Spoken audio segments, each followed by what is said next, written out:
This is where we've got the most problems, Morchin. We've got 5,000 trees in this grove, and I'm worried about the lack of water. It's so dry. John, these ash trees are just 3 months planted. I know, it's amazing, isn't it? I'm surprised anything will grow on this sod. It's so rocky and dry. That needs some work. Okay. It used to be the bed of the river, I think, about 1,000 years ago. These trees, John, will be your epitaph. This one.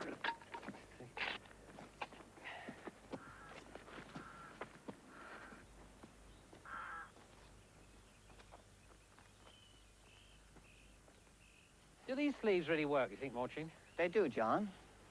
They protected small trees against the hares and the rabbits, the sheep, and they act like a small greenhouse. Well, some experts, of course, believe that we shouldn't plant at all. We should allow these forests to regenerate naturally. Naturally. Exactly.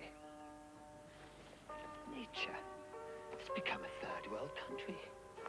We live on handouts of fertilizers. Look at those groves with their barbed wire fences. Refugee camps for trees. You're so melodramatic. Who, me? No, not you, Morchin. John, you've got some wonderful oak trees growing on your place here. Yes, they're the last remnants of the primeval oak forest that covered this whole valley at one time. They're 300 years old and very wise. When I'm writing and get stuck, I go and see them and they tell me things. When I was in the Amazon, Morchin, there was a species of tree that was being attacked by a virus, and the trees in the path of the virus that it hadn't yet reached somehow developed antibodies against this disease. Now, nobody can understand why, but somehow the diseased trees were sending messages ahead to the healthy trees. I mean, do you think that trees have minds, Morchin? Yes, I do. I love these great limes, planted 150 years ago by one of my long-forgotten predecessors. They probably put them in for the honey, and the bees are roaring now that the trees are coming into flower. If you press the leaves to your face, it's supposed to cure a hangover.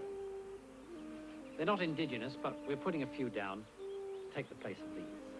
The large-leaf lime.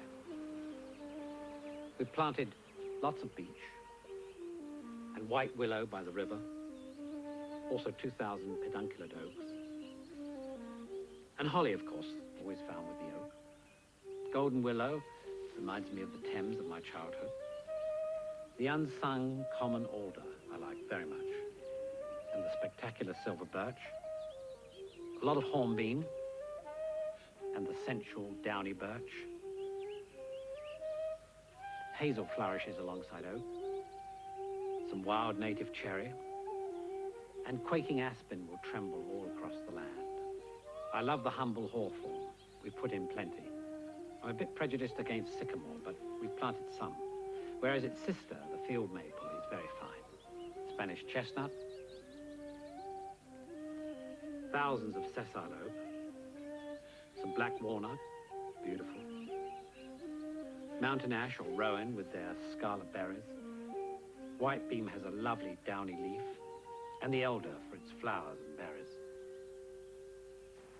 Brother Anthony is a Benedictine monk, a stone carver and a forester. His approach to trees is both practical and spiritual. These are the trees that Brother Anthony planted for me, 5 years ago. Doing well, aren't they?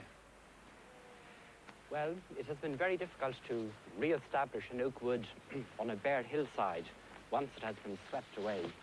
You see, we've had to plant these nurse trees among them. That European arch there is sheltering that oak tree all right, but we'll have to knock it on the head, I'm afraid, to let the oak crown grow up eventually. What about this competing vegetation here? Well, really, trees thrive in natural conditions of competition. Brother Anthony, the trees are growing very well. Not too bad, but give them another 500 years now, I think they'll be all right. We can't wait that long. Well, the trees can.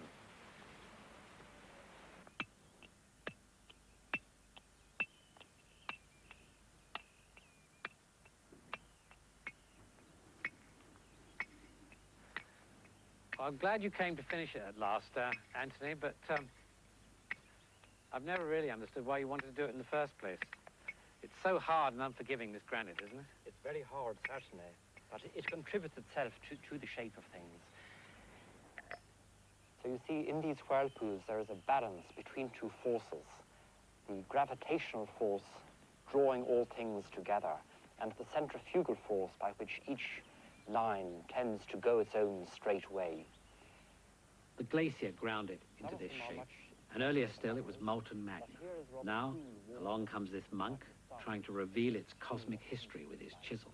These spirals are found carved into Celtic megaliths all across Ireland. And so through finally to the very base where, as if in the deep pool, a salmon lies. Here is his fin, and here his head, where he spits forth a jet of water which generates the whole cosmic movement. All is flow, all is flow. Well, let's have our swim, eh? All right.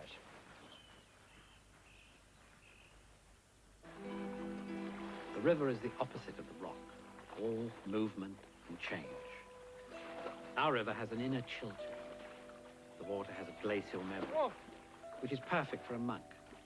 He may purge the flesh, while at the same time connecting to the mysterious flow of things.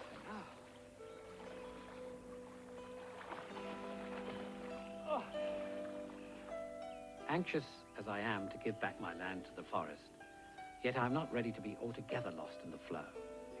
I want to leave my mark. I want to build a pagoda where the two rivers meet. Okay, so this is the first corner of the hexagon. And then that's 6 feet away. And then if you now just wrap it round and go 6 feet towards that boulder, you know, well, that's 2 sides of it. Jeremy, I found this old dragon from Excalibur. I'd like something like that on each corner of the pagoda, if it's possible. We'll have to bore each dragon in order to make it a gargoyle. Yeah. You know, put a hole into its throat so it will sort of spout water out into the river. You know, we could fit them like here because, you see, a dragon is actually Chinese and medieval. So do you think we should paint it in the Chinese style? No, I think in this case, no, because the Chinese, they painted their temples as shrines. But what we're really trying to do here is we're trying to make a tree, and that should really merge in with the forest.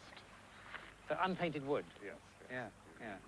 Well, how are you going to, Paddy, stop being swept away by the floods, then? Well, we'll take up 6 points, John, and we'll anchor it with putting a pipe in each point. And we'll put these boulders between each... Oh, we'll put a boulder between each one? Each one, and then we'll put boulders up along the bank to keep from getting washed away in the flood. Or... Do you think we're doing the right thing by building something here at all, Jerry? I mean, here you have a magical spot, meeting of 2 rivers, and we have this impulse to put something up there, you know, to mark it, whereas perhaps we should just leave it alone.